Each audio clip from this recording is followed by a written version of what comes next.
5 বছর পর ফিরে আসা সেই ট্রেন।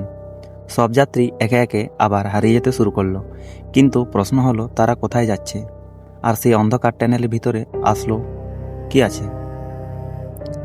আজকের গল্প হারিয়ে যাওয়া ট্রেনের আসল সত্য। রেলওয়ে ওই রহস্যটা আর এড়িয়ে যেতে পারল না। একটা বিশেষ টিম তৈরি করলো। তাদের কাজ সেই ট্যানেলটা খুঁজে বের করা। পুরনো রেকর্ড ঘেঁটে তারা জানতে পারে সেই রুটে একটা পুরনো ট্যানেল ছিল, যেটা বহু বছর আগে বন্ধ করে দেওয়া হয়েছিল, কারণ সেখানে অদ্ভুত কিছু ঘটনা ঘটত। এক রাতে টিমটা সেই জায়গায় পৌঁছায়। ঘন জঙ্গল, ভাঙা রেল লাইন, আর সামনে সেই টানেল, পুরো কালো, ভেতরটা যেন আলো গিলছে।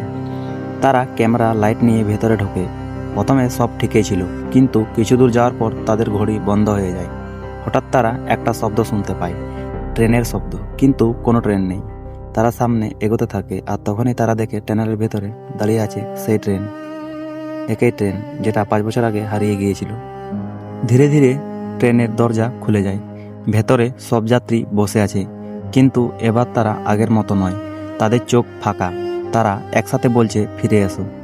টিমের একজন এগিয়ে যায়। হঠাৎ ট্রেনের ভেতর থেকে একটা শ্যাডো বেরিয়ে আসে আর তাকে টেনে নিয়ে যায়। বাকি সবাই দৌড়ে পালাতে শুরু করে, কিন্তু ট্যানেলের ভেতরে পথ বদলে যায়। সব দিক একই রকম। তারা বুঝতে পারে শুধু ট্যানেল না, এটা একটা ট্র্যাপ, যেখানে ঢুকলে সময় থেমে যায় আর মানুষ কখনো বের হতে পারে না। পরদিন সকালে সেই টিমের কেউ ফিরে আসে না, শুধু একটা ক্যামেরা পাওয়া যায়। শেষ ফুটেজে দেখা যায় তারা সবাই সেই ট্রেনে বসে আছে, চুপচাপ অপেক্ষা করছে পরের যাত্রীর জন্য। কিছু ট্রেন কখনো থামে না, তারা শুধু নতুন যাত্রী খোঁজে।